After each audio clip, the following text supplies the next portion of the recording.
Yeah. Hello, Warriors. Want to start off with the Dixie chart. We're getting a little ABC, very critical support here at 106.20.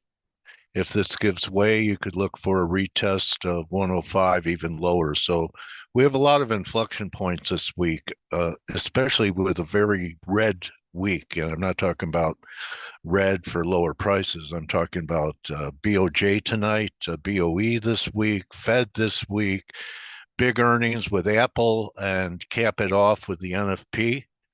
I may be sitting this week out because of all of these different news reports that hard to hold swing trades during. You could scalp. So I'm going to give you some areas to pay attention to going into all these numbers.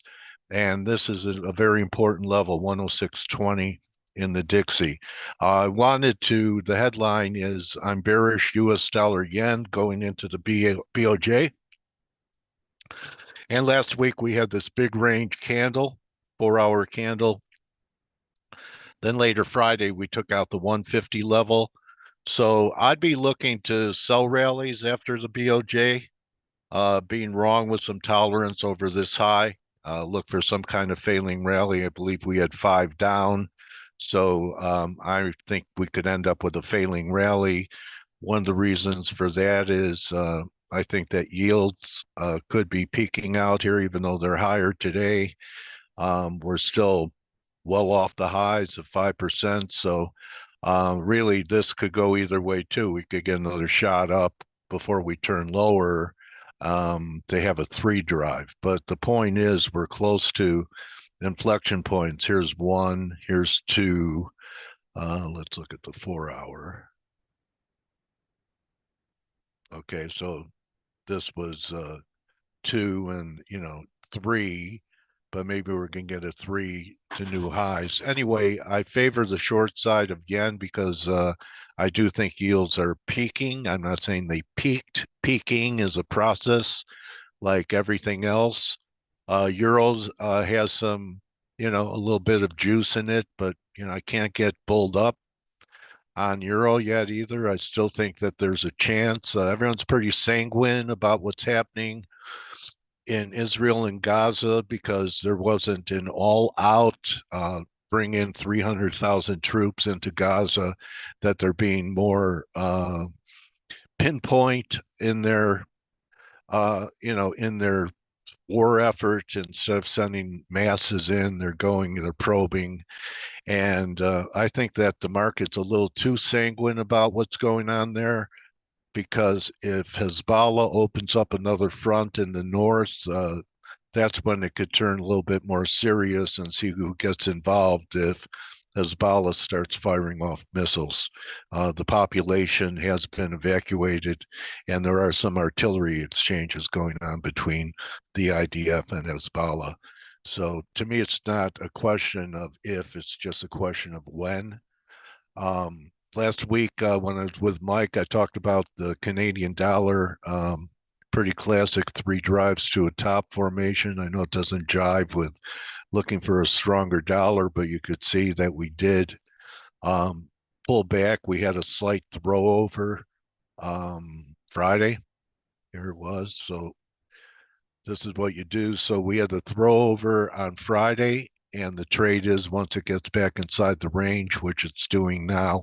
I'm not going to give it more than the high from last week, which was 38.80. That'd be about an 80 pip loss if we take out these highs for me. Moving on to something that I think is going to be real critical. Let's go to the S&P. So I know there are a lot of wave guys saying that this is a low and that we're going to get some type of recovery up to 4,300, maybe 44, that we completed this. I still think the breakdown under 42, I'm going to give that the benefit of the doubt. And then I just want to point out something that will really give an all-out sell and big problem for the market is the number 23, which we tagged on the VIX on Monday. And I do have to say that the VIX made its highs on Monday and could not make a new high even though here's Monday in the S&Ps was this, and then we made all this downside progress without the VIX performing. But if the VIX should, by anything that doesn't work out favorable to equities, whether it be earnings or the NFP is too strong, I want you to look at this weekly chart here. The weekly chart has this resistance here at 23. We're above the other two moving averages, and we start taking out 23. That's going to be a big deal. I think the monthly was there too, wasn't it? Okay, and then you have the monthly 200 at the same level at 23. So write down that number, and you see the VIX trading over 23. You'll know that fear is really starting to kick into the market, and you probably don't want to be long anything because we could have the situation if the Elliotians are wrong and the S&Ps begin to accelerate to the downside, that we could have a situation where it turns into some type of free fall. Here's your monthly look. So everyone's looking for the seasonals. I know we're off the monthly lows, but that's not such a great looking monthly candle. And then if you go to the weekly, and there's 2 days left in this month, normally for a reversal, you would expect November to take out the October low before a turn. And here's the weekly. So on the weekly, we're sitting right at moving averages when they pop up here. There we go. So we took out even the 50 week. And, this was one of my targets around 39.5. But, it's been a nice trade. Last week, I said sell them around 43. We only got up to 42.75. But, there's been some nice downside action. Apple looks real critical to me this week with the earnings. It's held a pretty important weekly support level so far.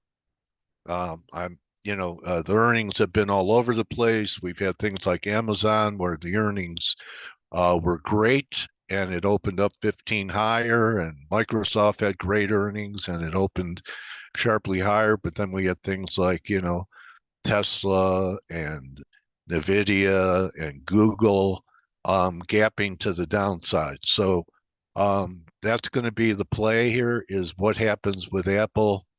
If we take out 165, that opens the door for 140 and eventually 115. So big week in Apple too. So really a lot of inflection points. S&Ps are on the high of the day right now. So we'll see. It's not a reversal day. It's just an inside week. And here's the 4-hour chart. Are they going to just squeeze shorts? I would say use a guideline of 4,200. Let me draw a line here for the 4,200 level. And, it was a big deal on the way up. I expect it to be a big deal on the way down. So let's draw a horizontal line here. There we go. So that could be your bull bear line for the S&Ps around 42. We get to 42, maybe we are going to 4,300 or so. Should not negate this breakdown. It tried to negate it after the first probe down, and then we had continuation on the breakdown. Should not take out 4,200 on a closing basis, or there's something else going on. Just a quick look at TLT is lower on the day.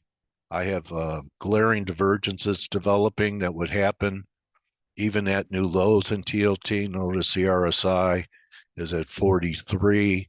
So even if we took out this low for a 3 drive, we'd have divergence, and I'd be looking to trade them to the long side. Anyone who bought oil based upon the conflict in the Middle East, I talked to Anas El-Haji this morning, and he said there's going to be no oil embargo. It's not going to be like it was 50 years ago when we did have that oil embargo. he feels that the major problem because of the conflict is going to be with gas, because pipeline projects have been canceled that carried the natural gas to the Middle East. And I've been talking about nat gas. I see this nat gas as having staged a major breakout. You know, it was sideways forever. Here's your weekly. And we broke out to the upside. I think you could buy any pullback, get out under 290. I think there's room for natural gas to move, back to former support, 5.5. And silver is really lighting it up. That I'm a little bit surprised.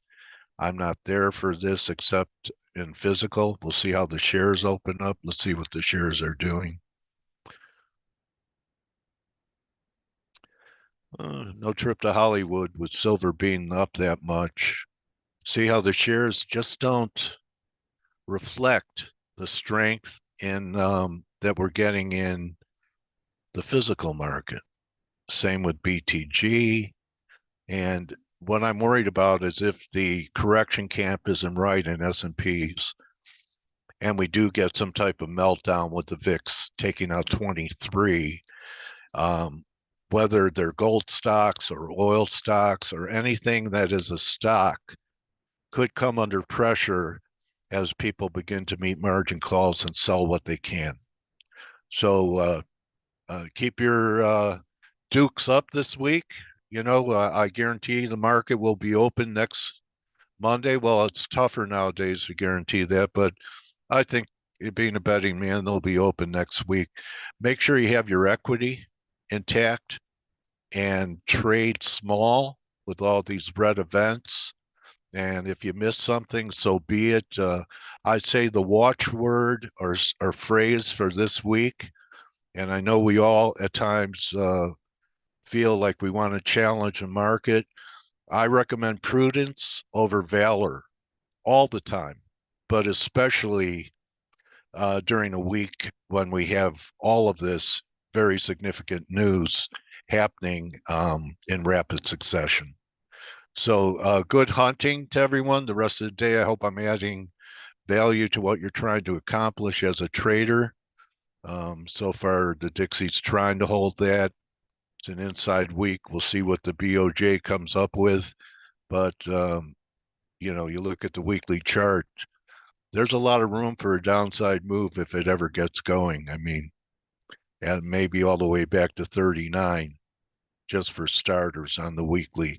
Your 2-week off number, and you may want to write this down in yen, which means a close on Friday.